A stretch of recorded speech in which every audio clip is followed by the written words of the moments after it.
Hi guys, welcome to tonight's live chat. How you guys doing? Hope you guys are having a good Friday so far. It's so good to see you. So good to see you. I see you guys already chatting.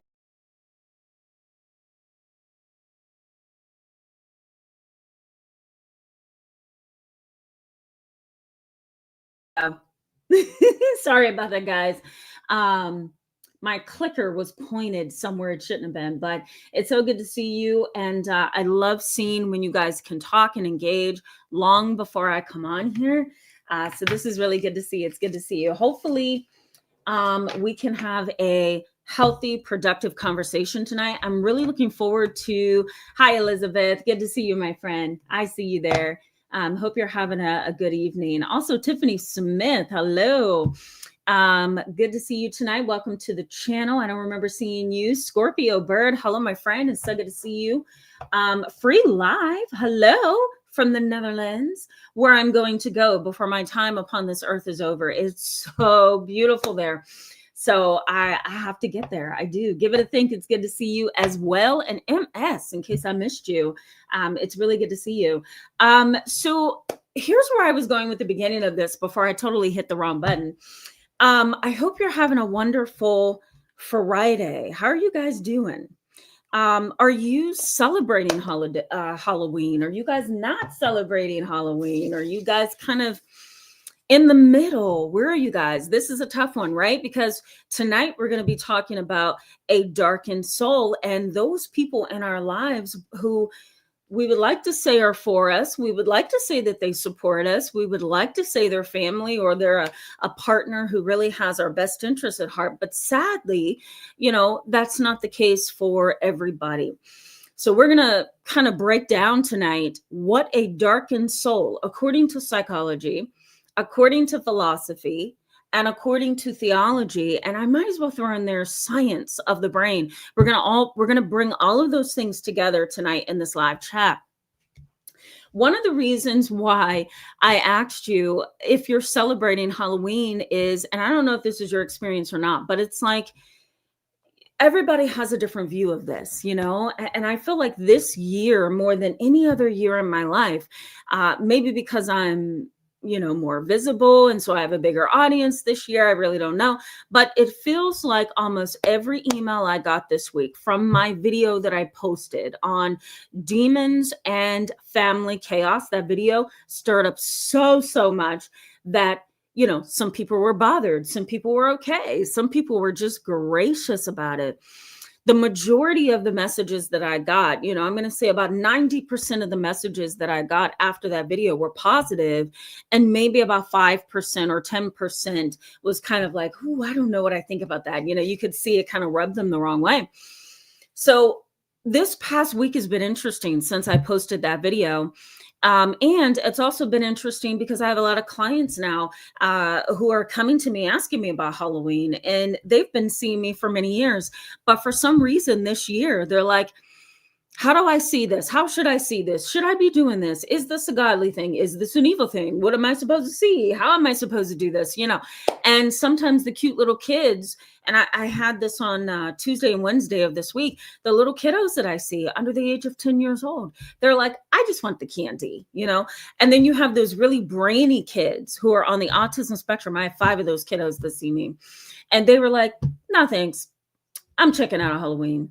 It's not what people think. I did the research, and the research says, and I'm like, wow, this is amazing, So we all have these different views, but I'm going to share my personal side just a little bit here before we jump into this edgy topic. I have not been, since the age of 15 years old, a positive person when it comes to Halloween. Like, I love the kids. I have been trained to treat kids. I work with kids. That's the foundation of my profession. I am a kid, adolescent, and family therapist.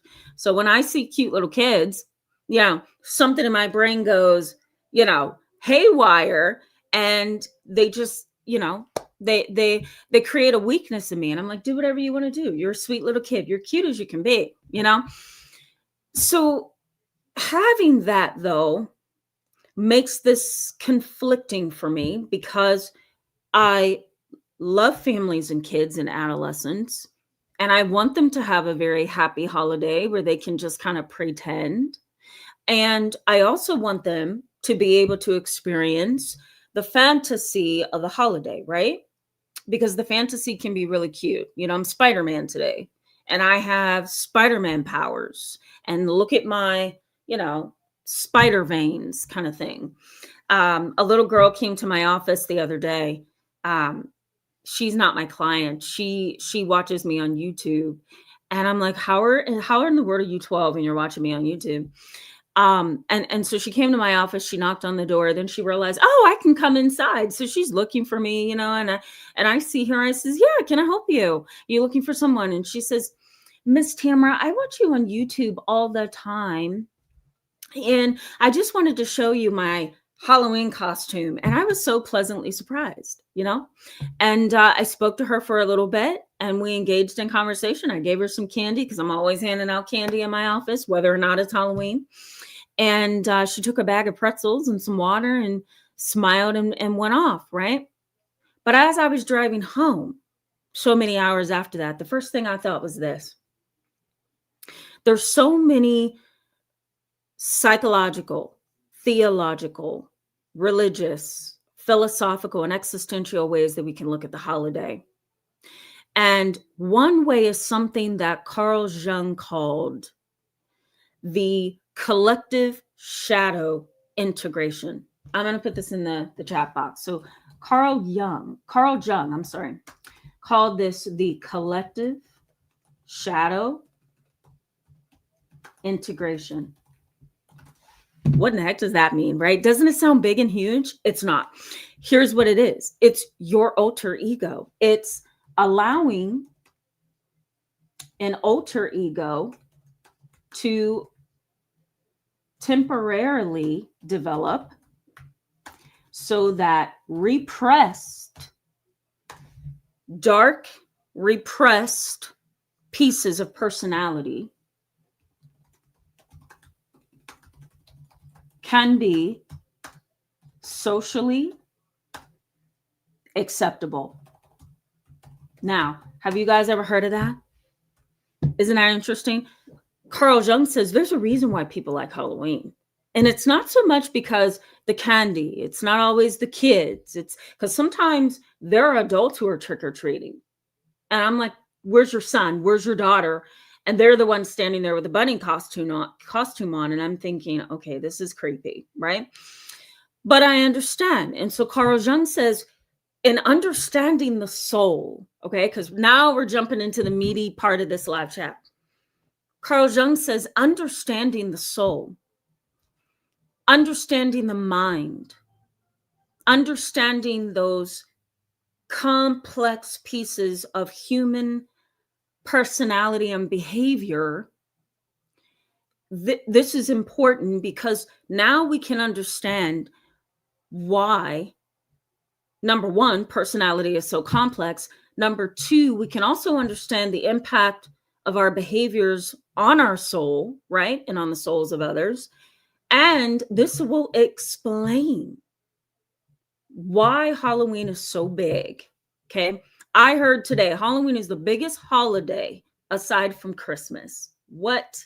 Absolutely not. I can't imagine that. But when you break down the psychology of the holiday,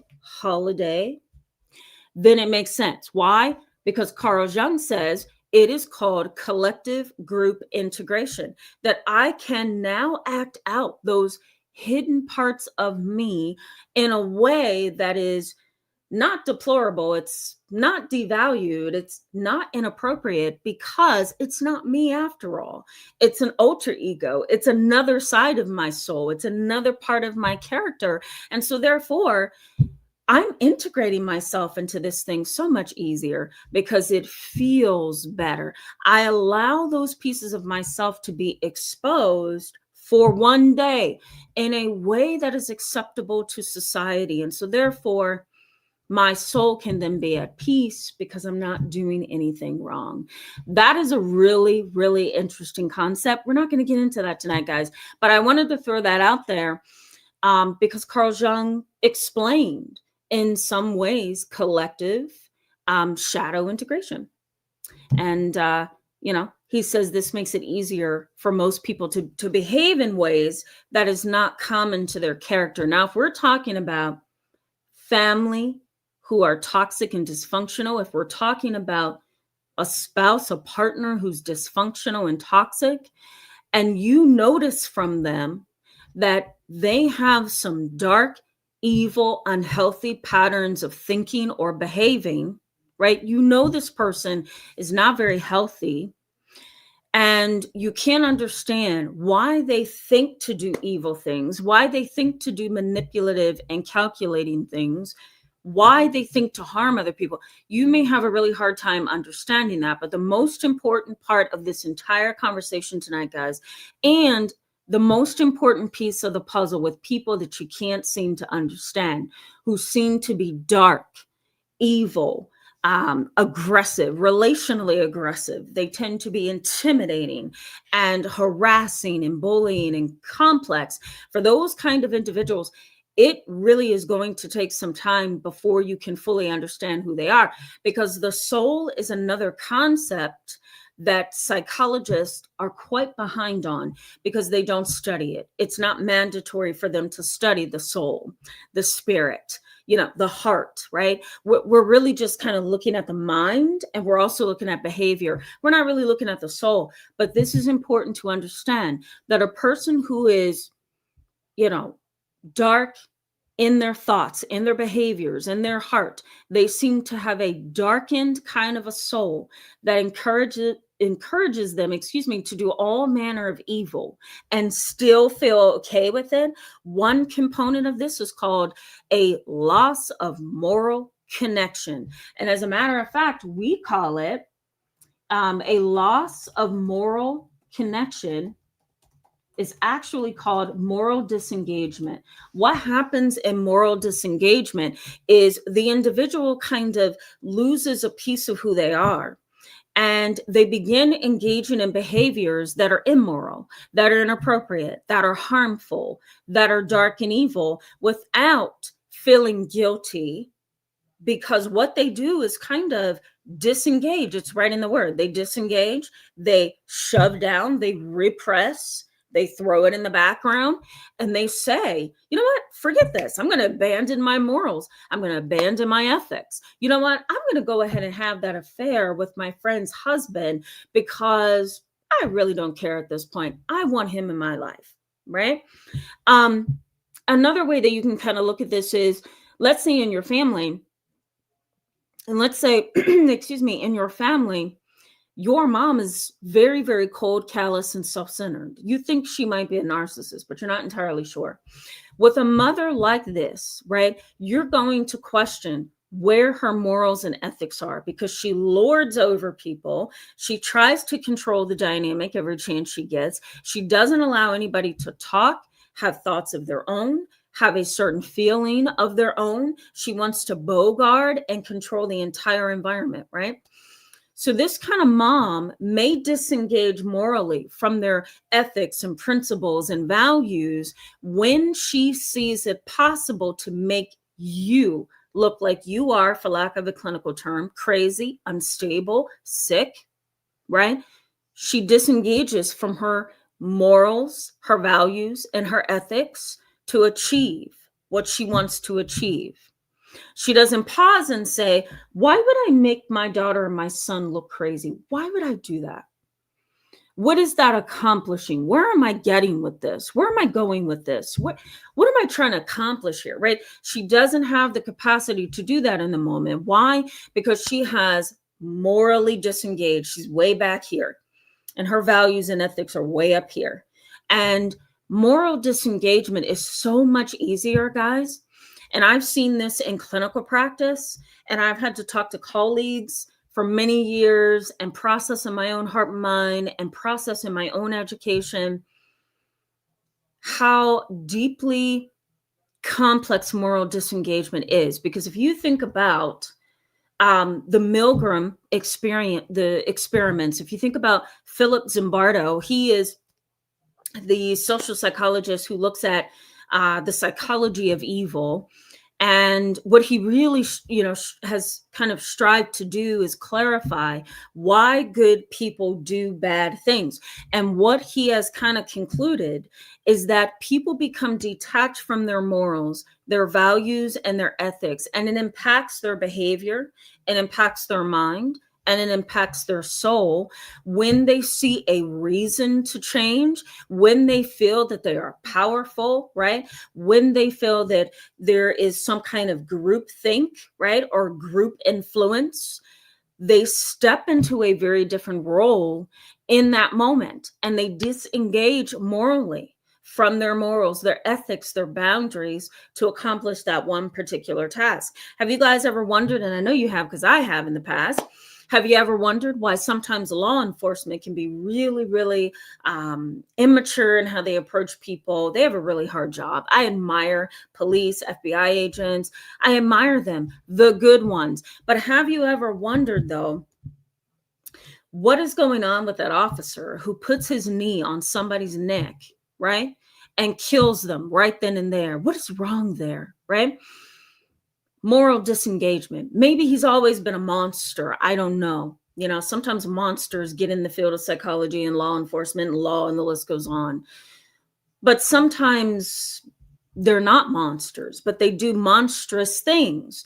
And because of that, it kind of spins the rest of our heads, right? We're trying to figure out what in the world was in your mind and your heart and your soul while you were killing somebody. Help me understand that. And so Philip Zimbardo says, let me take a deeper look at this. And now with my binoculars on, I can see that if somebody feels that they're in a privileged, powerful position, and there is the majority rule that is on their side, right? So like a police force, right? Everybody sticks up for each other no matter what, because it's called the blue collar culture. Nobody else is behind this line of policing. We belong here, you belong there. Now, let me also throw in here as well, just to give them some recognition that is positive. That's shifting.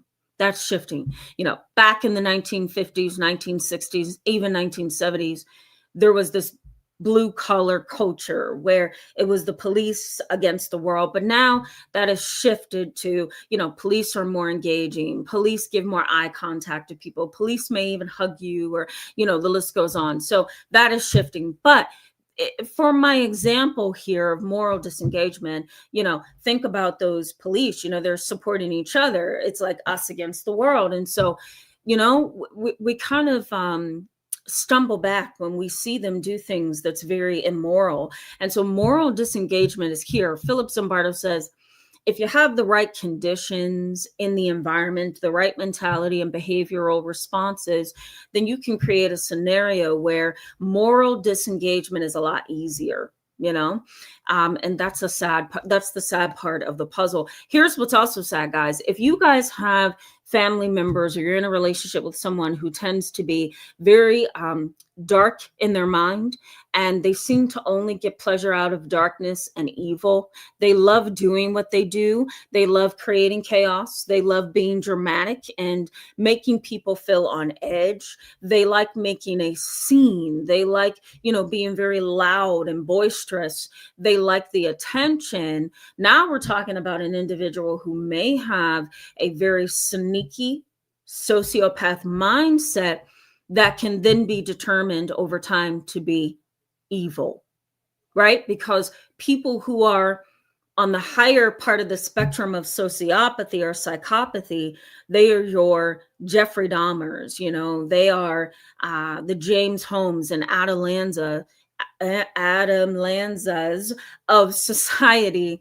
And those individuals can be considered dark and evil, right? Their mind somehow transforms into this mode of me against all of you. And that's kind of what happens with most massacres, right? That the individual says, it is me against all of you. And I have a point to make. I have a goal. I have this thing that I've been thinking for many weeks. I may even have a manifesto, like one of my clients did so many years ago. And unfortunately, their evil mind has been turned on somehow. And St. Augustine calls it this. He says evil is the absence of good. So this is St. Augustine. Okay, Augustine, yeah. Augustine, if I can remember how to pronounce his name. He says evil is the absence of good. He says God couldn't create both good and evil, could he? He says it doesn't really make sense necessarily that God would create both evil and good, because evil goes against the good, right? So here's what his philosophy was. At the time, I'm going to put his information in the description box for you guys so that you can go back and look at some of his research. But St. Augustine says this. He says, evil is the absence of good, and evil is kind of like this parasite. You know how a parasite kind of latches onto a cell, right? A perfectly healthy cell. A parasite kind of latches onto it, right? Think of those parasites in your life. You know, they just latch onto you and they won't let go. You know, they're stalkers and they're manipulators and they're triangulators, they're dramatizers, they're thrill seekers, they're impulsive and careless, right? And they latch onto you as a parasite, and they just, kind of what's the word I'm looking for here? They kind of squeeze you until there's no more life left. I'll give that example. And so St. Augustine says this, that evil is kind of like a parasite. You have this positive and good thing just existing in life, and evil latches onto that good thing and turns it into darkness. And so then it kind of corrupts or diminishes something that was good. And he says human behavior can kind of be that way. You kind of stand back and you say, why would my family members do A, B, and C? Why would this person do this to me? Why would this person go to that extent to get me fired? How come we were so in love at this point, happy and together and equals in this partnership called a relationship or a marriage, and now you're beating me, now you are controlling me, now you are dominating my mind and my heart, my soul. I have clients now who are in domestic violence relationships, and the pain that they go through is unbelievable, because like I told my client this week, really what you're juggling is what you thought was with what really is. And that's a painful gap, right? Because you thought something was beautiful and something was happening one way, and now here you are on the other side of this, and you have to accept what you never thought you would. And so, St. Augustine says evil is parasitic. It latches onto the good, and it really diminishes and it corrupts that thing which is good. And so in some ways it makes you kind of say, well, that kind of makes sense as to why someone would come across at times as good and all of a sudden they're against me, or they came across as wonderful and now they're totally coming against me. They're taking me to court, they're fighting me, they're trying to get me fired, they're trying to take the kids, they're trying to create this parental alienation where the kids see me in a negative way. How can we come from wonderful to terrible? And so his theory kind of helps us there. Now, let me also say that he brought something up that was interesting. He called it free will. Okay, so this is St. Augustine again. Augustine, if I can spell his name. And here's what he says. He says, the source of evil is free will. The source of evil is free will. The source of evil is free will. Now, you may be wondering, what does that mean? Because when I read it, guys, I had to go back over some research to kind of freshen my understanding of this so I can give this to you guys tonight. But as I was looking at his concepts and his theories, here's what he means. He says evil is, the source of evil is free will, because if you don't have the right training wheels attached to your free will, then you do whatever you want, right? And it can harm somebody else. So it's kind of like no accountability, no responsibility, right? It's the power to choose the lesser good.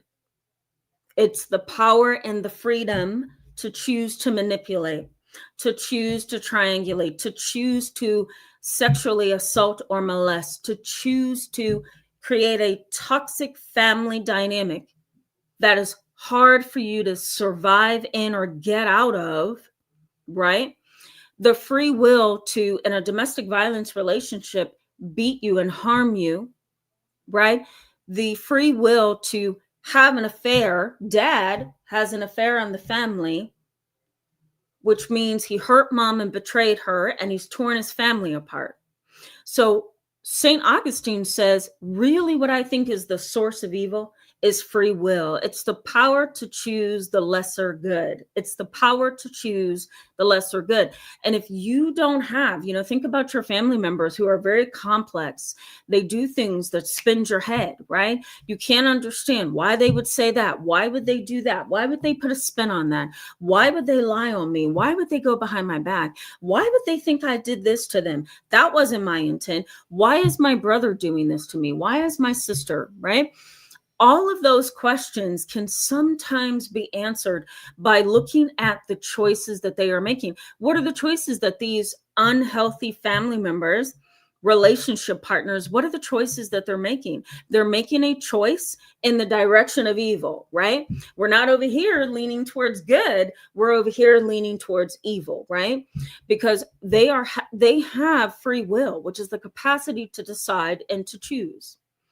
And that free will that they have, which is not correctly molded, allows them to choose evil instead of good. And so they choose that. So it's kind of being immersed in lack of accountability. It's being immersed in lack of accountability, right?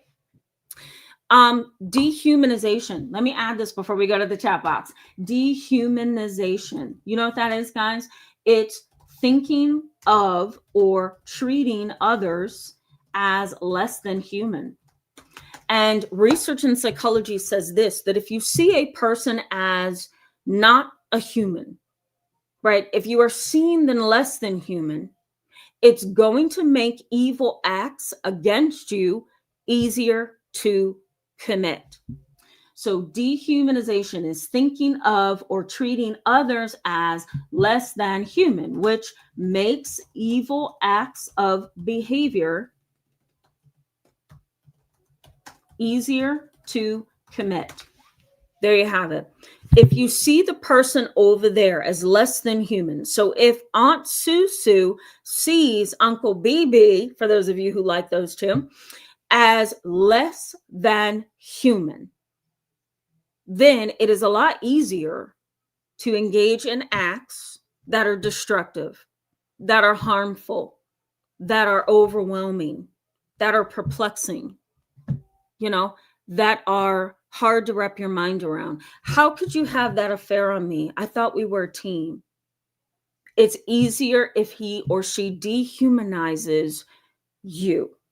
Then I don't have to worry about the pain that she's going to feel or he's going to feel when they find out that I've been with this one, right?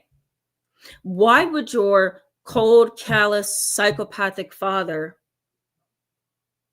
harm his wife, harm you, harm your brother, and act like it's no big deal at all? Well, if he sees you as lesser than, or as research in psychology puts it, dehumanized, it's going to be a lot easier for me to, avoid accountability, avoid responsibility, lie, cheat, and steal, become a pathological liar, and bounce from this lie to that lie to that lie to that lie, and be okay with it. And I still see myself as good. That's a scary thing, right? Some people who are doing a lot of evil and wickedness, right? They almost behave as if they're okay with the depth of their evil soul, and they're okay with that. I'm okay getting that person fired over there. I'm okay telling him he's a nobody. I'm okay, cursing my brother out and my sister out. And I'm also okay getting high and drunk and getting behind the wheel and possibly killing other people. and going home and posting ugly things on social media. I'm okay with doing that. And then I wake up the next day and I do it again because I dehumanize everybody. Everybody is this small to me. People who have empathy, we kind of have a heart that's this wide for people. We feel things, we understand things, but people who dehumanize, and I'm going to put it here in the chat box, people who dehumanize, what the heck was I going to say, guys? I hate when that happens. It's called age. Do you guys know where I was going with that? Okay. I'm going to try this again. So people who dehumanize you, it may come back to me if I go back over my last sentence. People who dehumanize, it makes it easier for them to harm you. Because if I dehumanize you, this is what I was going to say. If I dehumanize you, let me put this in quotation marks. If I dehumanize, I sound out words now, guys. I have to. Okay. If I dehumanize you, then I am not accountable, nor am I responsible for your feelings, right? Because dehumanize is to not be empathic. Dehumanize is to not care about your behavior and the impact of your behavior on other people. So it's a lot easier. There's a philosopher, her name is Hannah. I'm going to say Arendt or Art. You tell me how you pronounce this. It's Hannah. So she's a philosopher. Hannah, oh God. Hannah, Ardent. Okay. I like what she says. I'm gonna post it in just a second. I don't know how to pronounce her last name, but she's an interesting philosopher. And here's what she's saying, because so far we've talked about Carl Jung, we've talked about Philip Zimbardo, right? Dr. Rightlife put it up there and started. Thank you so much for that. Also, we talked about St. Augustine, right? Okay, so we have those three. Here's another one. Hannah, I'm going to say Art, okay? Unless you guys correct me. Here's what she says. The capacity for evil. Okay, I'm going to put it here. She says, the capacity for evil. And I'm sorry, guys, if I'm so philosophical at the beginning of this live chat, but I'm trying to lay the groundwork for you, okay? Just so you know where I'm coming from. She says the capacity for evil lies dormant, okay? The way that I explain dormant is it's like having this bacteria in your system, and it is a part of your gastrointestinal system, but it doesn't raise its ugly head unless you contract a virus, right? COVID, and it wakes up everything. Now, let me tell you, for me, this is probably a good example. For me, back in 2020, I didn't realize that I was as sick as I was sick. I was literally sick unto death. I couldn't stay up. My head was hurting. The room would spin every day. I was vomiting, which is something I never do. My skin was sore. Okay. I was the sickest I'd ever been in my whole life. And I had to go to my doctor. I'm the kind of person that's like, come on, I know this stuff. I'll be okay. I'm going to put a Band-Aid, put some Neosporin. I'll heal in the next week or so. I try not to go to doctors.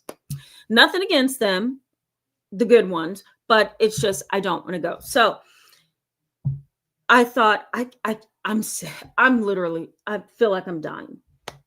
And so I called my PCP, my primary care physician, and she said, I want you to come to the office, but I don't want you to come in. I want you to stay in your car.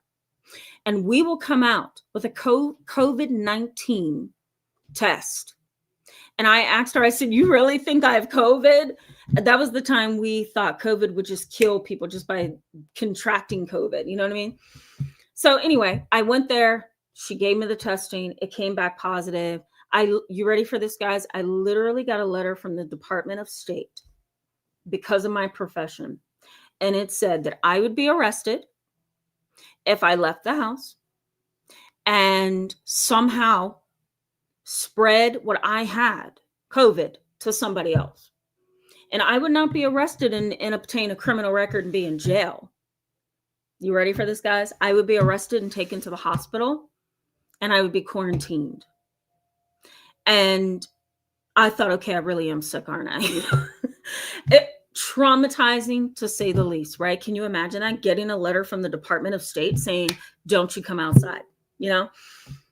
So what happened to me there? Well, maybe I did contract COVID. I don't know. But it woke up within my system. Celiac disease.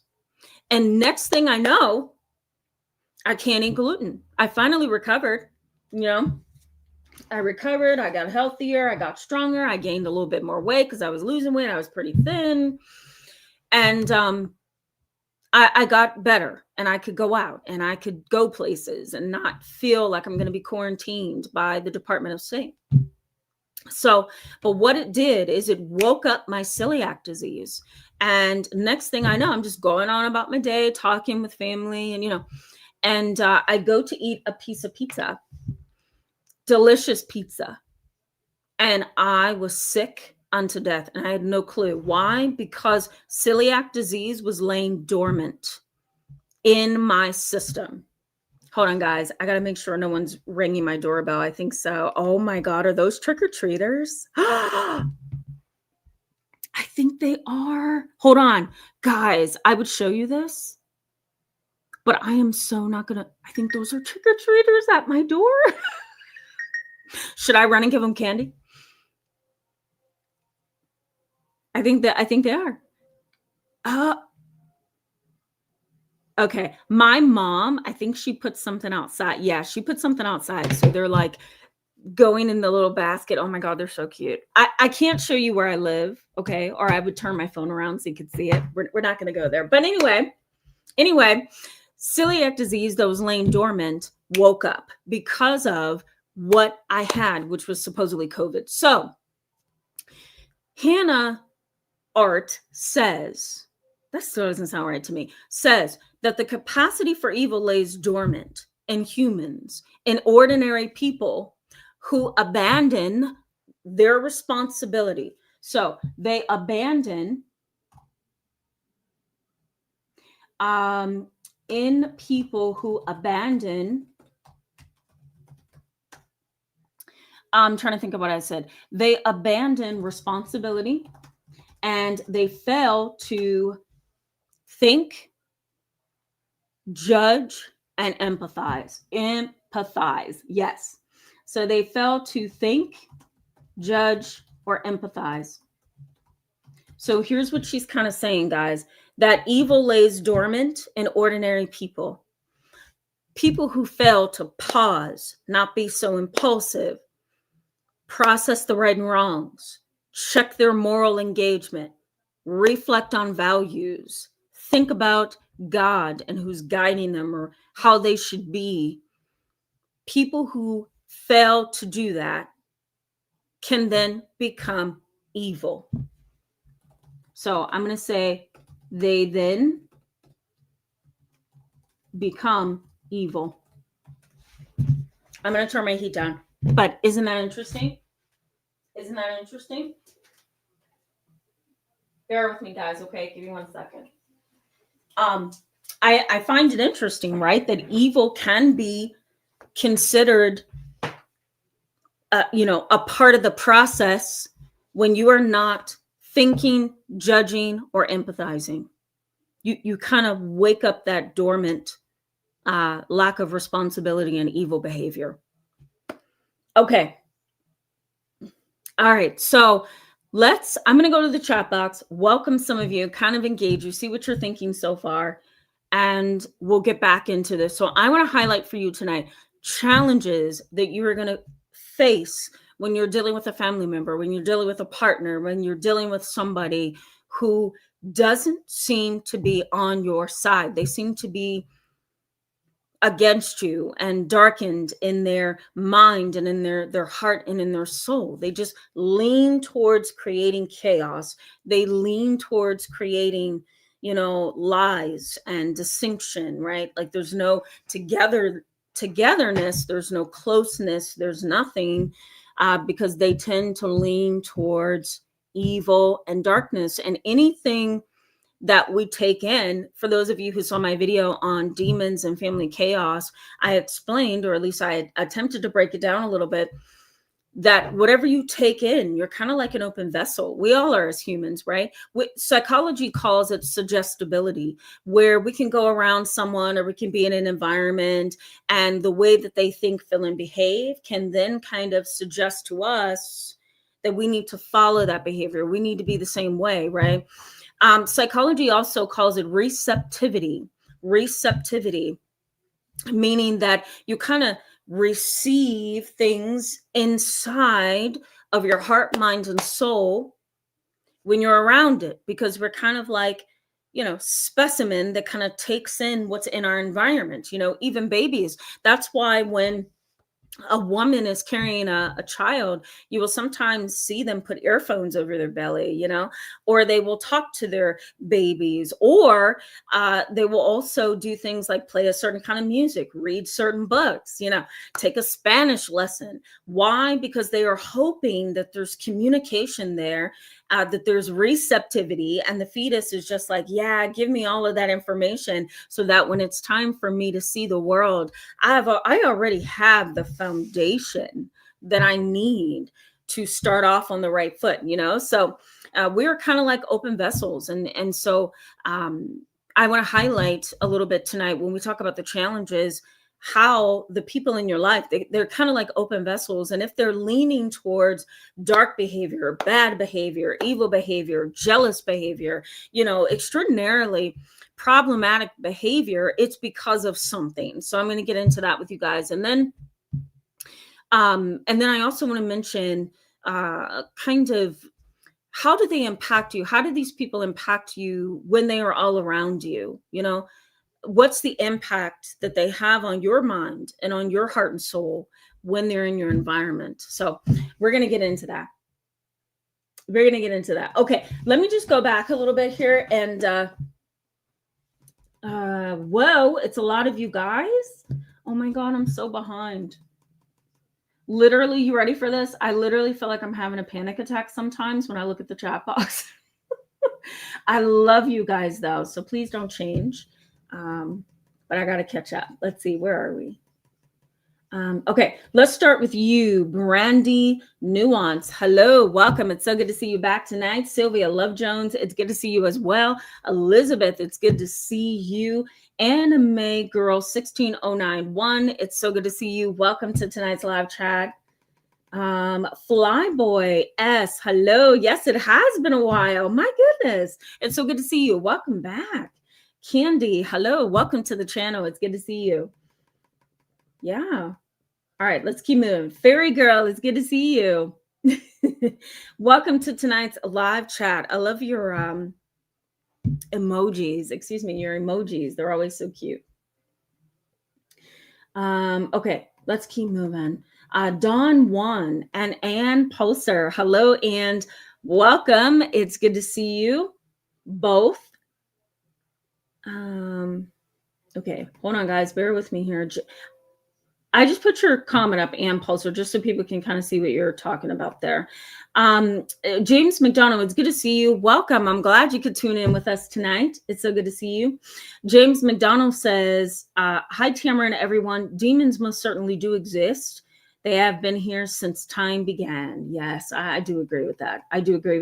I think where I'm going to comment on this, and for those of you who may be like, there's no such thing, that's fine too, if that's what you believe. But here's what's interesting, that psychology has never been able to really cement an understanding of evil, of spirits, of demons. In fact, back when Sigmund Freud was trying to bring his psychoanalytic theory to popularity, that was a time where demonology separated from psychology, theology separated from psychology, philosophy separated from psychology, because psychology needed to become a quote unquote science in order to fit into the realm of medicine.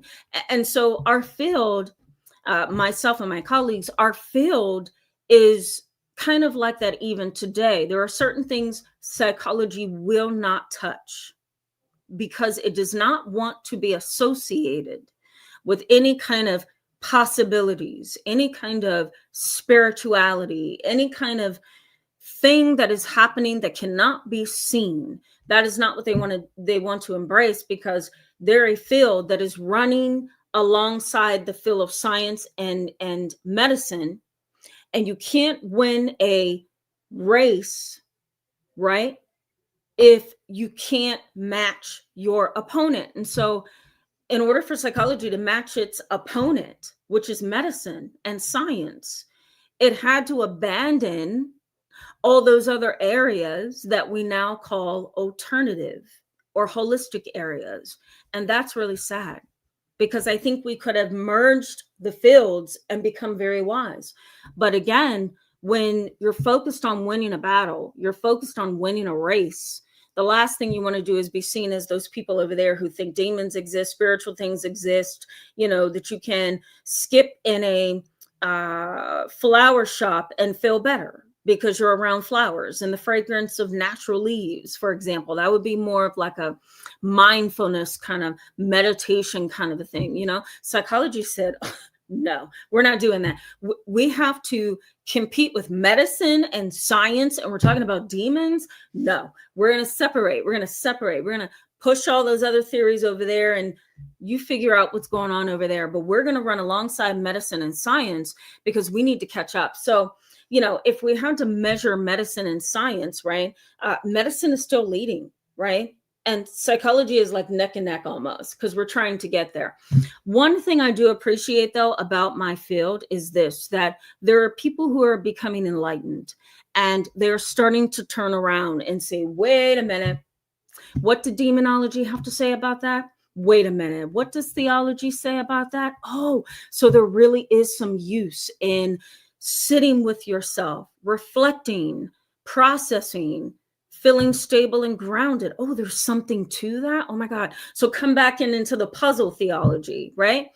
And so psychology is doing a wise thing. It's turning around and it's trying to figure out those fields that have been kicked out of the natural race of medicine and psychology. And Philip Zimbardo kind of helped to open that door by coming up with The Psychology of Evil. His book dissects what evil is. So James McDonald, I think we're getting there. We're becoming more enlightened. It's a long battle, right?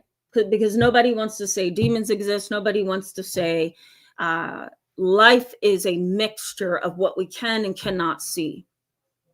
So the things that we can't see, the things that we can't touch, the things that we can't measure are repressed, because it's easier to make sense out of things that we can actually see and touch, And I think that's a huge disservice to our society. We need to humbly say, you know what? I have no clue what this is, and that's okay. Ellie Wynn, hello. It's good to see you. Welcome tonight. Candy says, I'm not celebrating Halloween. I'm relaxing in the house. It's just far too dangerous outside. The hearts of mankind has gone too cold. Yeah, I agree with that. I don't blame you. I'm spending time with family. So right after we sign off here, I'm going to go spend some time with my family. I totally get it. We turn on something, I cook dinner, we watch things and really kind of just be present with each other, if you will. It's not a holiday where we're out trick-or-treating in the cold. It is literally cold where I am. So, I don't know how much trick-or-treating you can do when it's freezing cold outside. I think the temperature is, 50 degrees, not even. It's like 49. I went out there a couple minutes ago. It was terribly cold. Free Live, you asked, can you do a video about parentified child? Yes, I can. I have both a live chat and a video on parentified children. So I will post that in the comments section as soon as we sign off. All right, let's keep moving, guys, because I'm sorely behind.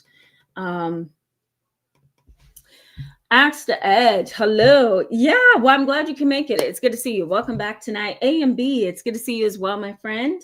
Thank you for tuning in. Always glad to see regulars and new people.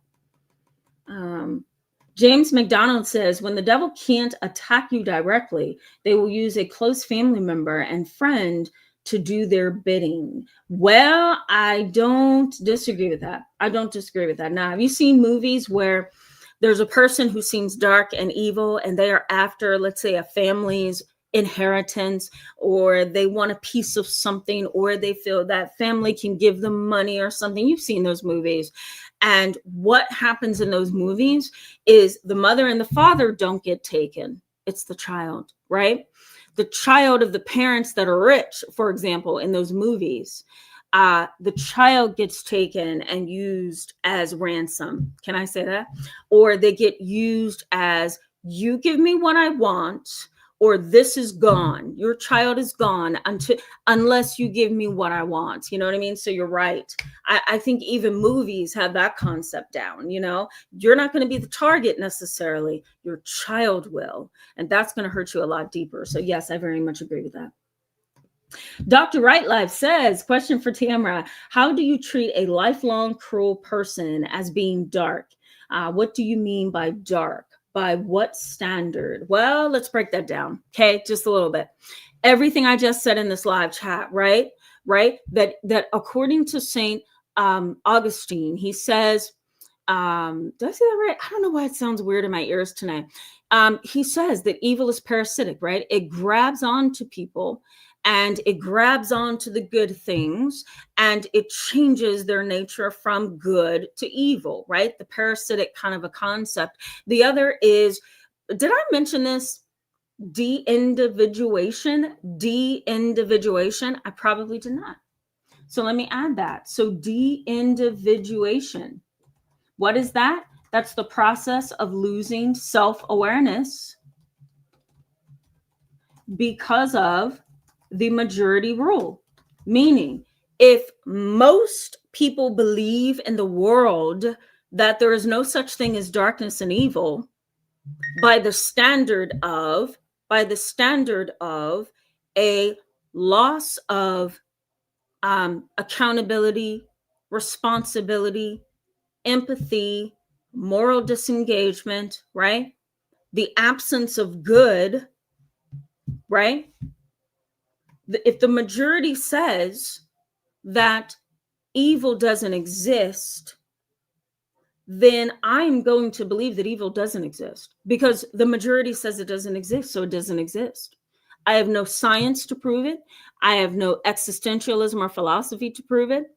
I have not checked into theology to prove it. I have not read about the great philosophers who tried to decode spirituality. I've not read them. What I'm doing is taking at face value that if about 1.20 million humans on the planet says there's no evil, then there is no evil. And so we call that de-individuation. It's a loss of self-awareness for the majority rule, right?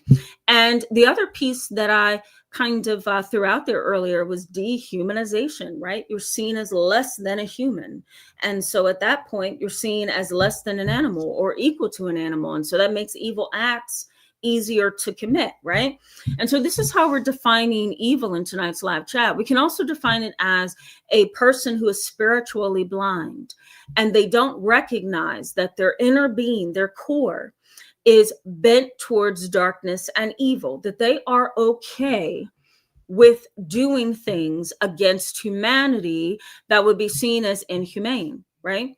Was it Jeffrey Dahmer who maimed and cut the limbs of his victims off and stuffed them in the freezer, right? Is that, correct me if I'm wrong, I believe that was Jeffrey Dahmer.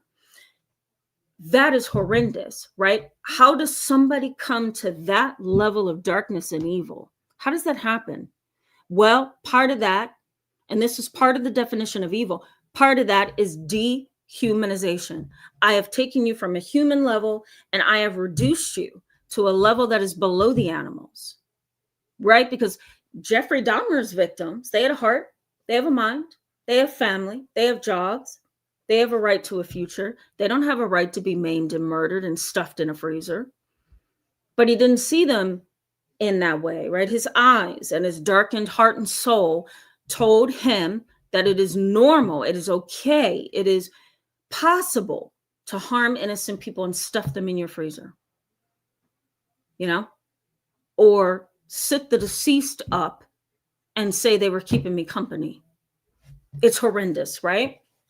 So that is how I am defining in this live chat. And this is how the field of psychology has defined evil. And of course, remember we talked, Dr. Right Life, we talked about free will, right?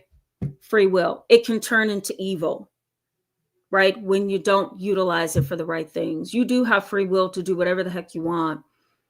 Jeffrey Dahmer had free will, but he took his free will and he didn't strive towards the greater good. He decided to maim, kill, murder, and stuff people in his freezer, right? Okay. I digress. Okay. Bear with me, guys. I feel like I'm missing people, so please forgive me if I am. I'm trying to get to most of you tonight. I see Miss Janine. It's good to see you. Welcome back tonight. Good to see you. Miss Janine says, I used to dress up for Halloween. Now that my daughter isn't with us, I don't really think about it except childhood memories. Yeah, and celebrating with Chelsea, my daughter. That's really sweet. That's really sweet. Yeah. My mom's the same way. She did say that today, that I remember letting you guys dress up as like Bugs Bunny. One year she let me dress up as Ariel for the Little Mermaid. That was a statement. So yeah, those are the fun parts, aren't they? Pamela Barone. There we go. Pamela Barone. Hello and welcome. It's good to see you in tonight's live chat. If that's for me, let me know. I can clarify it. Pamela goes on to say, bullying. I hated to go to those gatherings. They would target me. Yeah. Targeting can also be evil, right? Because you have this one specific zone. You have this one specific way that you are looking at that person and you're targeting and premeditating what you're going to do to them, right? Doesn't that feel evil to you? It feels very dark to me. Keith B, it's good to see you, my friend. Welcome back. And Penny and Rose, it's good to have you. Welcome back. Much love back to you. Ecolife. I feel like I mess that up every time. It's good to see you back in a live chat. Welcome. Yeah, James McDonald, I'm going to highlight this in the chat box and then I'm going to put it up there so people can see. I agree with that. And then you have those smart alecks that throw out questions and almost challenging things because they want to see if you have the capacity to answer it in a way that matches what they truly think, right? And so anytime I give these kind of talks in person, like you guys are great on the channel, but anytime I go to conferences or workshops and I'm doing this kind of conversation or this kind of discussion, I notice about a few smart alecks who have questions that are really unnecessary to ask, right? Because they don't have the answer themselves, but they want to kind of, throw a monkey wrench in there to see if you can answer it. Those people I usually give a nice little cozy answer to and I move on. You know what I mean? Because they're not trying to learn anyway. They're just being smart alecky. Christina Smith, it's good to see you, my friend. Welcome back tonight. Lily Lane, it is good to see you. Welcome back. She says, agree totally, Tamara. We all have two sides, but we decide which one to feed and grow. I very much agree with that. Curtis Draper, hello. Happy Friday. It's good to see you. Hope you're doing all right. Let's keep moving. Fluffy Falconet. I hope I said that correctly. Welcome to the channel. It's good to see you. Fluffy Falconet says, violent parents are a real bad start in life. Yes, they are. Parents who engage in relationship violence, that is horrendous, right? Domestic violence, passive aggressive behavior, throwing negative darts at each other, right? All of that stuff can just sink you as a child, Coral Sky, it's good to see you. Welcome. You're welcome. And thank you so much for that. I really appreciate that. Sometimes I don't know if I'm giving you guys everything that's like kind of clicking and making sense in my head. So it's really good to see that. I also see Fluffy Falconet says, if I'm saying that correctly.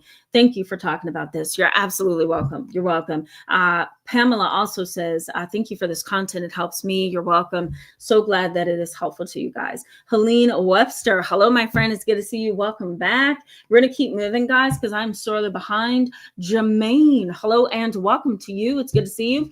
Jermaine says, oh my God, that's my mom. And I'm stuck in her house with nowhere else to go. And she's recently retired. So I literally can't get away from her. That's rough. That is rough. 100%. I'm sorry that you have to deal with that. My God.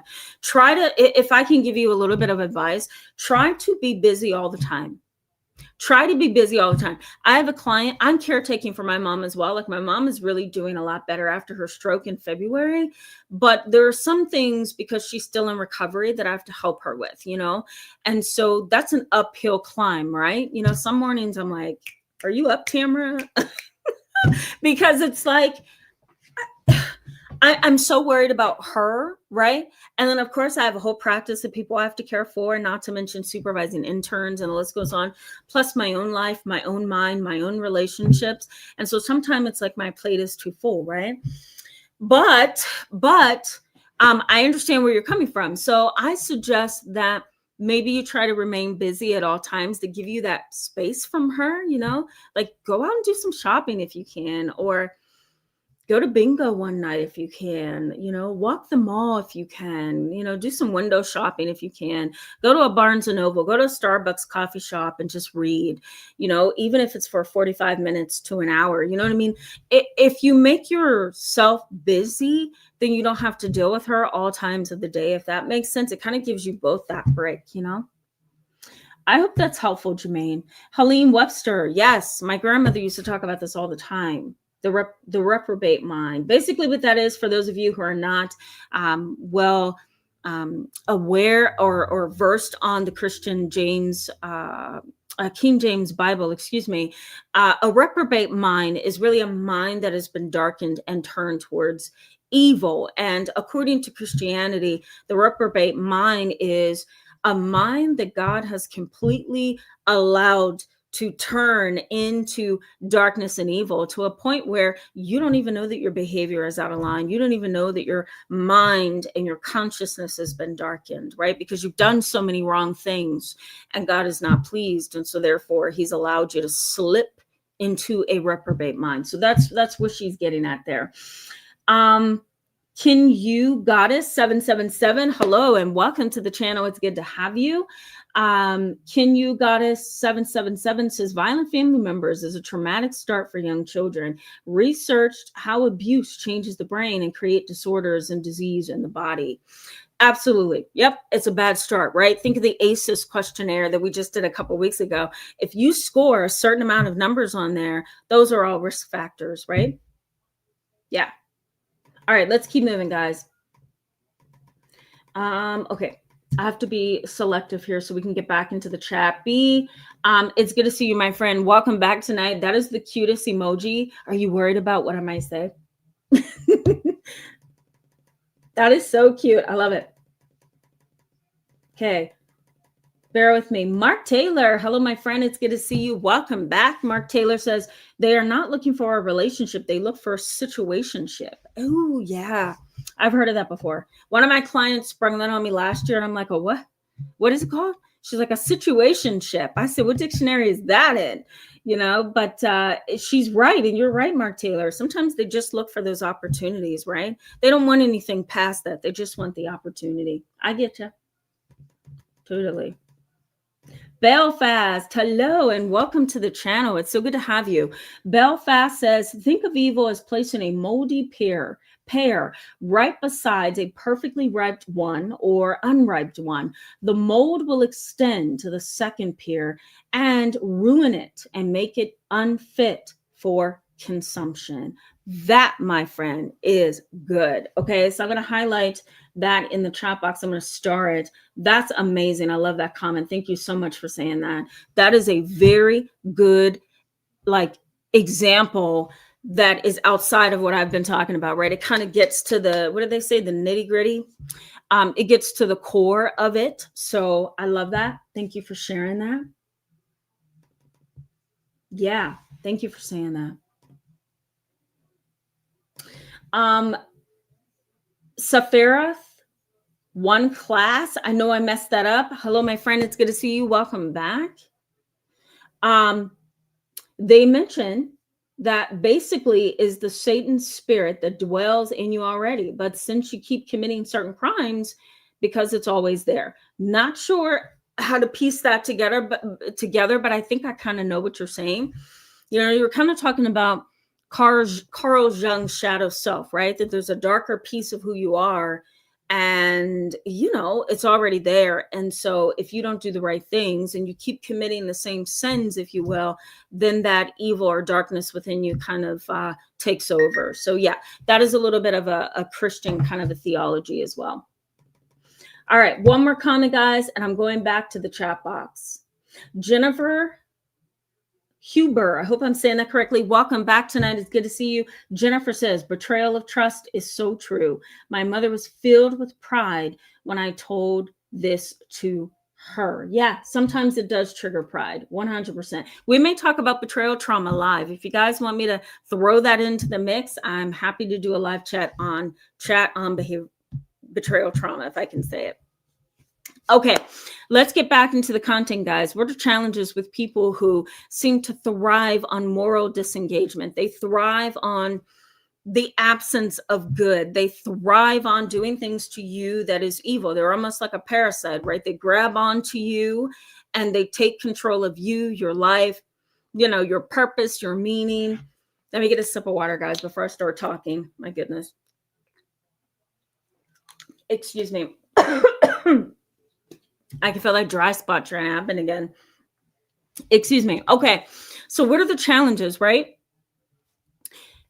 The field of psychology has kind of broken this down a little bit, but they've done it in an interesting way. What they're referring to when they talk about, when the field of psychology talks specifically about darkness, the dark triad comes up. So what's the dark triad? We all know, right? But I'm going to put it in here. It's Machiavellianism. I feel like I spelled that wrong. Machiavellianism. Oh, I spelled that wrong, guys. Forgive me. Psychopathy. Okay. And narcissism. The dark triad. Psychology says dark and evil behavior comes from the dark triad. That's where it comes from. Theology says there's no thing as a dark triad, right? There's a such thing as relational destruction because of evil. Relational destruction because of evil. Religion says the same thing. Philosophy says the same thing. Existentialism kind of says the same thing. I'm coming from all angles, okay, guys? And so here's what the research is showing, that most people who are leaning towards moral disengagement, or they're doing evil, dark things to other people, they have become agents of relational destruction. Agents of relational destruction. They know how to operate in a way that causes destruction. You're not going to have any peace. You're not going to have any space. You're not going to have any, you know, sometimes you may feel like you're not going to have any free will because that person is controlling you, right? You're not going to have space to process in your heart and mind and in your soul what you need to process. You know, people who kind of push you out of your place, they don't allow you to have an opinion. They don't allow you to have a mind. They don't allow you to have a heart. You're just going to do what they want you to do. So you're going to be a robot, right? So they are agents of relational destruction. They also have this reduced personal responsibility. The idea that I don't have to do anything that I don't want to do. I don't have to be responsible for this. I don't have to listen to this craziness. I don't have to, you know, involve within my world anything that you say. So there's kind of like this loss of personal responsibility. They also internalize roles. And this is what Philip Zimbardo says. He says people who are put in positions of power, people who are acting as if they are in positions of power, people who have been given a powerful responsibility over another group of people, What's interesting about them is they internalize their role so much so that they start to morally disengage. They start to do things that they typically wouldn't do, right? So a police officer who is a not so positive police officer, it's a lot easier for him to put his neck on a knee on somebody's neck and kill them in the middle of the day, in the middle of people screaming, right? Against him to stop. It's easy for him to do that because he's internalized his role. How has he internalized his role? Well, now he believes within his heart, soul, and mind that he is God, that he has the power to kill, to allow that person to live if he doesn't treat them a certain way. He also believes that he has the right to treat another human being in an inhumane way, right? And so when you internalize that role that you are put into, police, president, politician, psychologist, doctor, lawyer, the list goes on. When you internalize that role to a point of feeling unstoppable, invincible, powerful enough to do it, whatever the case may be, then you are now internalizing your role, and it is becoming a very dark thing, right? You're not going to be useful to society because now you've kind of become possessed, if you will, with a role that really and honestly doesn't belong to you, right? We don't have the right to take anybody else's life. That's not our responsibility, no matter what field you're in. But when you internalize your role, you internalize that authority and that power that comes with that role, and you think you have the right? So you may have family members that feel like this. I'm internalizing my role as your mother and your father, and you're not going to marry him because he's not good enough for you, or you're not going to take that job in the UK because I need you to stay here and care for me, right? So they're kind of internalizing that role of parent, and they feel like they're above you and can rule over you. They also may have what's called high authoritarianism. I know that sounds like a big word, but here's what it is. High authoritarianism. Guys, I have to sound things out nowadays. So high authoritarianism, people who like to rule and be in control of others. High authoritarianism. They like to rule. They like to be in control. They like to see people scour under them. Is that the right word? Or cower under them. That might be it. But they like to see people in fear of them. Have you seen like FBI agents? Some of them, most of them go through some really rigorous training, and their methods and their tools and their intelligence and their technology is just so cool to watch.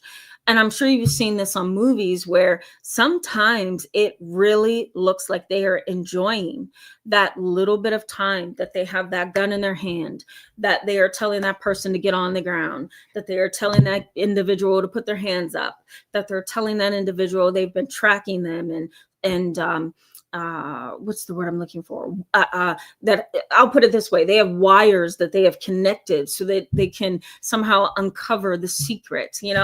So there are some people who have this desire to have this high authoritarianism. I'm in control. I'm in power. I'm above you. I tell you what to do. You're going to listen to me, right? It's kind of like this big position of ego. There's a lot of egocentrism that's involved here. So high authoritarianism can also be part of this. Unthoughtfulness. That's an interesting word, right? Unthoughtfulness. This is what Hannah said. She says evil is basically lying dormant within us. But if we fail to think, judge, and empathize, right? We kind of abandon responsibility, and we don't have the capacity to minimize evil.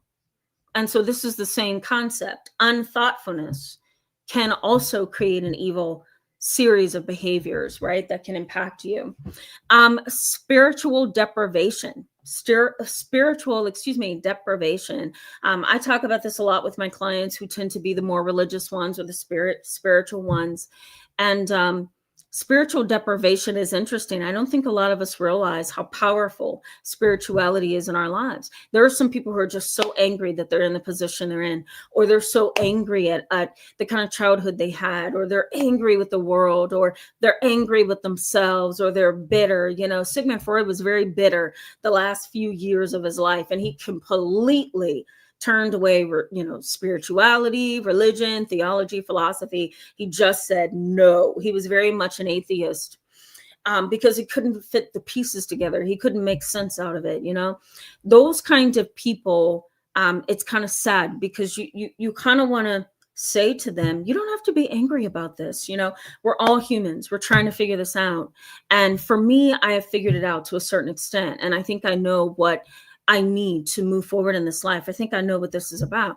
You don't have to be so touchy about it, or upset, or non-tolerant. That tells me a lot about you, but there's this spiritual deprivation where the other person says, I don't know what it is, but I'm empty.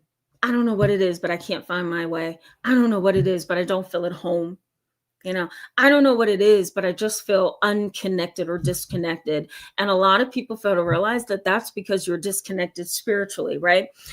There's no connection to spirituality. And without that connection, that person loses access pretty much to their soul, to what's deep in their heart, to what's deep in their mind and in their psyche. What is bigger than us that has had an imprint on all the complex things down here on planet Earth, so you can be very, very disconnected. So people who are like this, who engage in evil behaviors, dark behaviors, unhealthy behaviors, they can very much be spiritually deprived. Sometimes what I'll do, if I have a family that seems to be spiritually awakened, and they don't know how to really help their child, medication hasn't worked, putting them in therapy hasn't worked, and they're coming to me as their last resort, sometimes I will say this: put them in a youth group. Make sure that you find a really good, solid youth group, and let them attend it for a couple months to a year and see what you find. And usually the parents that put their kids in a youth group, the kids are still seeing me for therapy, and you can just see them feel enlightened. They want to tell me about scripture. They want to tell me about the Bible. They want to tell me about the yellow moon that they saw last night, or the rainbow that they saw, the dream that they had that gave them some direction when it came to something they didn't understand before the dream. So spiritual connectedness is important. And if you guys want to know, research in psychology has already proven that it is powerful. So there's some research to back it up. But I bring this up because you may have a person who is dark, evil, vindictive, the list goes on, and they are just so spiritually detached, and that kind of gives them that free will to do whatever the heck they want. And it's terrible, because they're going to harm somebody, and they're going to feel okay about it, Also, demoralization. It's kind of like moral disengagement, that I've kind of reduced everything to a certain level. I'm not gonna give it any life. I don't like you over there. You're down beneath the dogs. And so demoralization plants the seed within my heart that says it's okay if I treat people wrong, And the other thing for this category of challenges would be something that we call kind of like a lack of moral reflection. So I'm going to say lack of moral reflection. What happens here is a situation happens. The person that you are connected to, let's say they wrong you, they lie on you, they lie all the time, they're being unfaithful to you, they're cold and callous, and they're calculating. So you've been really hurt by them, right? This kind of an individual does something else hurtful to you and doesn't have the capacity to walk away from that experience and reflect. What did I do? What did I say? Have you guys ever had what's called an emotional hangover? I'm going to put in here, sometimes we can call this emotional hangovers. And with an emotional hangover, you kind of, when you wake up the next day, you go back in your mind to the night before, to the day before, and you start asking yourself, why did I say that? Why would I do that? Why did that come out of my mouth? I wonder if I offended her. I wonder if I did anything wrong that's punishable, you know? So it can be an emotional hangover, but we call it moral reflection. You have to be able to pause and reflect on how you did something, how you didn't do something, what you said, what you didn't say, the look you gave somebody, the look you didn't give somebody, right? You have to be able to go back in your mind and reflect on what you've done and integrate it into your now so that you can change and be flexible. But psychology says that a lack of moral reflection means that you're going to have more room for evil and less room for moral reflection. Now, how does this impact you? And then we're going to go to the chat box and wrap up. How does this impact you?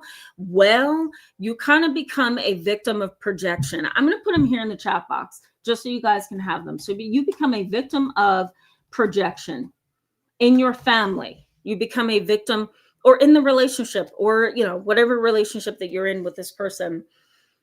You become a victim to projection. That person projects all those negative things that they have hiding in the inside of their heart, soul, and mind. They project it onto you. So you are the disgusting one that needs to be silenced. It's not me, it's you. You're the one who said A, B, and C, not me. Or why would you say something that bad? Like, that is really rude. And all the while, you're probably the person who has struggled with talking very rudely and angrily towards people, but you're going to project that onto somebody else. So you become the victim of projection. There's also the term projective identification. I know I'm throwing the terms out there, guys, so bear with me. Projective identification is kind of the same theory, but it happens within a family. It happens within the family dynamic. People just in the family dynamic. I'm projecting on Uncle Boo Boo. I'm projecting onto Aunt Susu and Uncle BB. I'm projecting onto Mom and Grandma. I'm not the problem. It's all of you guys, right? So you become a victim of projection. The other thing is you may fall prey to social conditioning. So I'm going to say you may fall prey to social conditioning. This is the impact on you. Okay. So you may fall prey to social conditioning. Let's say you grew up in a household with your family where mom and dad didn't even bother putting you in church. They didn't bother putting you in a youth group. They didn't bother sending you to Disneyland with Uncle Bo, right? They didn't engage you in other environments. So you actually stayed in one particular environment for the majority of your years as a child, and you stayed in your high school, in your middle school, in your elementary school, your kindergarten, your first grade class where everybody was going bonkers. Nobody listened. There was criminal behavior. Everybody's disrespectful. Nobody's following the rules. Nobody's listening to the rules. Education is a joke, and we're going to come back and do it the same way tomorrow, right? So if you're in an environment like that, you're being socially conditioned. Your mind is being socially conditioned. Your heart is being socially conditioned, even your soul. And so you turn your attention to the people in that group that you're around, right? And who has influenced you. And that is a bad thing, because if you're growing up in a really rough environment, right, you don't need to be socially conditioned. You need to escape and get out of that. So you can fall prey to being socially conditioned. Yes. You can also have guilt-laden, what's the word I was going to use? Persona. Guilt-laden persona. You can also experience that, meaning that how you think of yourself and see yourself is riddled with guilt, right? I don't like myself. I'm a terrible person. I don't like the tone of my voice. I don't like my hair. I don't like my eye color. I don't like my nose. I don't like my smile. My teeth are crooked. I don't like this and I don't like that. I'm just a failure. And I caused trouble for my parents. Why would I ever do that to them? Why am I doing this to them? I should have been punished for that, right? If those are the things that goes through your mind, which that is an example from a client of mine, that's what goes through their mind every single day. But if your mind is filled with that, right? What does it do? It removes you from the truth of reality. And now you are in a place of self-destruction. And so guilt-laden behaviors or persona keeps you stuck in guilt. You don't know how to get out, right? I hate to say this, guys, but sometimes you can become rebellious. So rebellion, that happened to my older sibling. He's 10 years older than me. So he's 50 years old. And he's wonderful now. I think he's a wonderful person. He stayed true to what our mom raised us to think and to believe and to do. But he was the rebellious one. I was the goody two shoes, that was okay reading a book in front of the TV, watching Barney, where my younger sibling was upstairs playing video games and didn't want to do schoolwork. And my older sibling was running the streets, being popular and social with the girls. So, we all kind of had a different way that we kind of evolved over time. But I will say my brother didn't follow necessarily the positive trajectory, excuse me. He became more the rebellious sibling, so my mom was like, don't date that girl. He would date that girl. My mother was like, take this suitcase, go down to where your uncle lives in a different state and move. What did he do? He stayed here in our local town or city and ended up with a woman my mom didn't care for that ended up having 3 children for him. So, my mom kind of, she processes that every now and then. And she's like, he did nothing I encouraged him to do, So sometimes the impact on you, if you're around people who are not very healthy, not very positive, not very firm, in their standing, not very self-aware, right? And you're around them, you can definitely fall into rebellion. There's something called the, what the heck is it called? It's called the societal proximity effect. Okay. So societal proximity effect. What does that mean? You can get stuck in being so close to the wrong people that you are too close to them. So it's like you bond, right? That's why we call it the societal, I'm sorry. Let me go back over this. It's the social, I'm sorry, guys. It's time for me to wrap up here. It's the social proximity effect, right? And really it's, I'm so close to you and you know me well, and we're in the same social environment that we become really bonded and sometimes very codependent. So you can become that way as well. You may suffer from fear and anxiety, denial, or repression. So fear, anxiety, denial, or repression. Right? You can fall prey to that as well. Also, a loss of a strong identity. You can also become one who second guesses themselves. Right? You go to your mom, my brother is completely evil. He has harmed me. He's lied on me. He took money from me. He's not paying me back. He's doing any and everything that he knows he shouldn't be doing, but he's doing it. And your mom says to you, right? Mom may say something like, oh my God, I'm so sorry to hear this. Your brother doesn't mean to hurt you. And you may say, yeah, but he did. He took my money that I had for the mortgage and he blew it up gambling. And your mom may say, well, we all make mistakes. We all make mistakes. You have to forgive him. And you may say, are you really saying this right now? So you're not going to call him and reprimand him and let him know that what he did is wrong? And your mom may say, reprimand him for what? He's a grown man. He made a mistake. You got to learn to get over this. Oh my God, have you been there? So then what happens to you? You walk away and you start thinking, maybe I am being too harsh. Maybe I am wrong to expect him to pay me back. Maybe I do need to be nicer. Maybe I am unempathic. Maybe I think I'm a narcissist. Oh, no, maybe I'm a psychopath. I think I'm a psychopath because I could care less about him. I feel the coldness in my heart, right? Ever been there? I have a client that's done that. A client that has done that to me so many, many times. I think I'm a narcissist. I think I'm a sociopath. No, I think I have borderline personality and it changes every other week. And that's because the people around you who are darkened in their soul and in their heart, they have said things and done things and treated you in such a way that now you've self-diagnosed or you second guess yourself. So that's a lot, right, guys? There you go. The impact on you. I typed it all up so you guys can have like a bullet point. Oh, here's the impact on us kind of thing. This is a lot, right, guys? I get so tired and so fatigued when I do these kind of topics because, to be very honest, they are spiritually draining. So I hope this was helpful. I hope it kind of opened your eyes a little bit, and maybe you can kind of walk away from this chat tonight feeling like, wow, maybe we do need to open our mind to the spiritual things, and maybe you're not convinced, but either way, I hope this live chat was helpful. Tomorrow, you're going to want to come and see me, okay, guys? Because we're going to talk about a very interesting topic. Let me just look really quickly what the next topic is.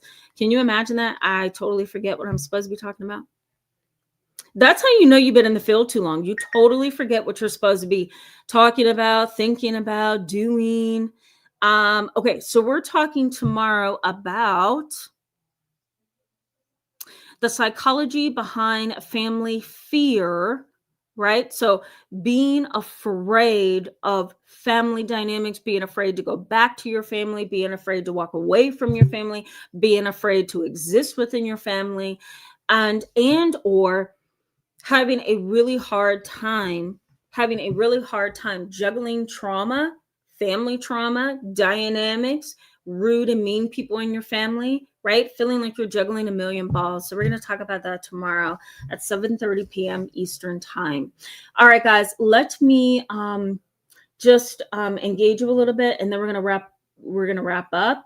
Siobhan, hello and welcome. It's good to see you. Welcome back tonight. Stella Soul, hello and welcome to the channel. It's good to have you. Stella says, I've been learning about psychopaths and female psychopaths lately and the tools they use. It's brought a lot of light for me. Yeah, it very much can.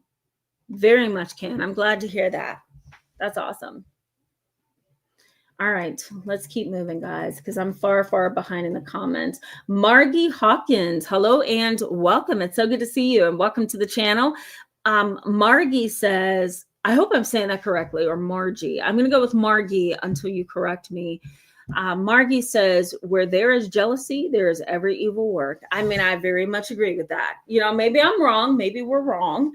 But I very much agree that if there's jealousy and there's envy and it's out of control or unbridled, that's going to be a real big problem, right? Yeah, that's going to be a really big problem. Bear with me, guys. B says, sometimes when the only common factor in the eyes and lies of many is you, very confusing to others to see truth of who you are. By you, I don't mean you, but I don't know if that last part means, but I agree with that. Yeah, I definitely agree with that. Yeah. It is very confusing. Yeah. To others to see truth of who you are. Yes, it is. Yes, it is. But I always tell my clients, and I have to use this advice for myself too sometimes. I tell my clients, remain consistent. Remain consistent. The more consistent you remain, especially at a time when people are coming against you, right? The easier it's going to be for people to decipher between what they're told and who you are or how they see you, right? Remain consistent. That's basically what I tell my clients when they're in a bind like that. Just be consistent. That's all you need to do. Okay. Arrow, it's good to see you. Welcome back. Excuse me, guys. Arrow goes on to say, it's a perfectly adequate archaic term. People attach religious connotations to it. Yeah, that's true. They do. I agree with that. Mm-hmm. Yeah. I totally agree with that. I had to think about it and make sure that I didn't want to say anything in response to that, but I totally agree. Sorry, guys, my lip balm. Ronald Zion says, good evening, Tam and family. Hello, my friend. It's so good to see you. Always love when you sign in. Jacob Taylor, I love when you sign in as well. I don't see you much, but I know you're somewhere lurking in the audience. Good to see you. Hope you're having a good weekend. All right, let's keep moving. Yeah, thank you. It's Arendt. Thank you. Give it a thanks. So it's Hannah Arendt. Hannah Arendt. And she's a philosopher. She's the one who says the capacity for evil lays dormant in us. So thank you so much for that. I appreciate you. Give it a think. You guys are amazing. Axe to Edge says, yes, yes, at Tamara. They see themselves as good. Yeah, it's mind-blowing. You cannot convince them of who they truly are. Yeah, you can't. You can't. They have a way that they're going to see themselves, and that's all there is to it, right? Creative Fish Designs. Hello and welcome to the chat. I don't know if I understand that one. I don't know if I understand that one. Yeah, I'd have to go back to whatever I was talking about at the time. I'm sorry about that, but it's good to have you in the chat tonight. B says, why do school officials keep playing into these fantasy pronouns? Very confusing when kids asks to stay at their house. I'm like, who? Lou? I'm like, Lou who? Just Lou. That's their preferred pronoun. Yeah, I totally understand. Schools are playing into it because of legal ramifications. There you have it. You know? Some people go so far as to say, no, it's because they really have the right to choose what their gender is. That's not all there is to that, right? So the dynamic is a political dynamic. They don't really care who you want to be. They are covering themselves, and that's kind of how that goes. You know, they're covering the legal codes that they have to abide by, the ethics code that they have to abide by. A lot of their funding that they get, right, is also dependent upon the pronoun use. And so, not to get into a big thing when it comes to pronouns, but a lot of people lean in the school system, they lean towards just letting the pronouns keep changing and switching with certain kids, right? And sometimes it switches by the day. They allow it because they have to cover themselves, and they have to have an open and listening ear to those kiddos who are sometimes struggling with their identity. Some of them are just followers. The other, category are just kids that don't have a real identity. So they don't even know who their gender is because they also don't know who their true selves are, right? But schools do that, to cover themselves and abide by their funding, abide by the rules of their funding, the ethics code, that kind of thing. We're not going to get into that, but figured I would throw that in there. Okay. All right, guys. I feel so guilty because I'm supposed to be with my family. We're going to wrap up here in just a little bit. Am Pulsar. Hello, my friend. It's good to see you. Am Pulsar says, unfortunately, some people in helping professions forget their humanity. It's a reminder that not everyone in those roles has good intentions. That's so true. And can we also say too that not everyone who is a therapist is well enough to be a therapist, right? So you almost have to, I hate to say this, kind of psychoanalyze your own psychotherapist. I hope I'm not throwing myself under the bus, but I think it's fair, to kind of get a feel for the therapist. Is this a stable therapist? Is this a well-thinking therapist? Is this a therapist who's strong and capable and empathic and compassionate? Or is this a person who thinks they're empathic and they're not really empathic? Or is this a person who wants to help, but they're too impaired to help? So you really have to, I hear the police driving by. Oh God, I don't want to hear the police on Halloween. It's like, what's happening? You guys are getting a real behind the scenes look at my life outside of the chat. We've had trick-or-treaters, kind of crash the live chat tonight. They were so cute. And then now we have a police car driving by. And I live in the country. I live in a rural area. Okay. So it's not lively out this way, but tonight it is. I agree with you, Am Pulsar. I do. I agree with you. Tammy Nicely, it's good to see you. Welcome back. I hope you're doing well tonight. We're going to wrap up here in just a couple of seconds. Captain Commenter, I'm trying to get you up here. It's good to see you in the chat tonight. Captain Commenter, welcome to tonight's live chat. Captain Commenter says, evil children are bullies. Yeah, they can be. They can be. They can be. Tylene says, good evening, everyone. It's good to see you, Tylene. Welcome back. NGO, it's good to see you.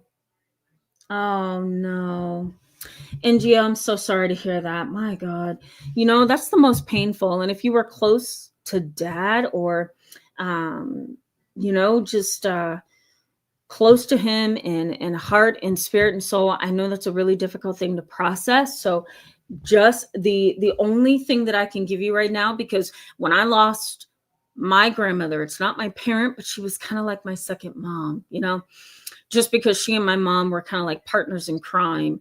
The only thing that I can give you to console you, if it consoles you, because it's hard to console somebody who's lost somebody and it just happened, you know, because feelings are raw.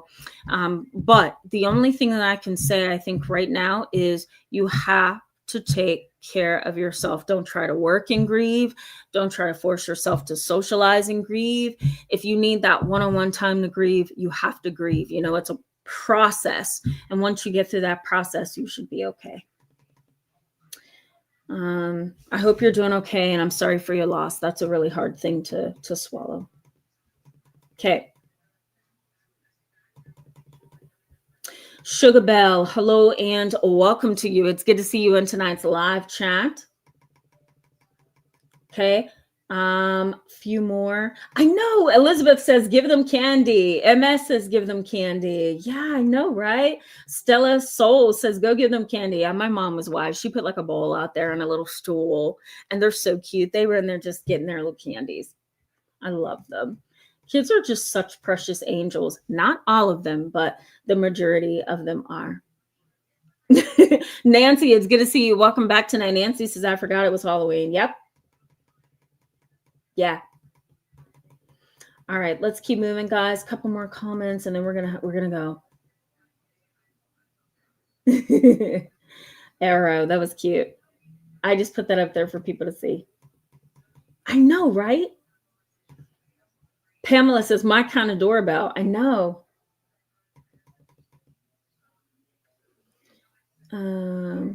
Elizabeth says, I like Arendt's quote. I know, right? Me too. Me too. It's insightful, to say the least. Yeah. Okay. I think I got most of you at least once. I don't think so, but I'm trying. Okay.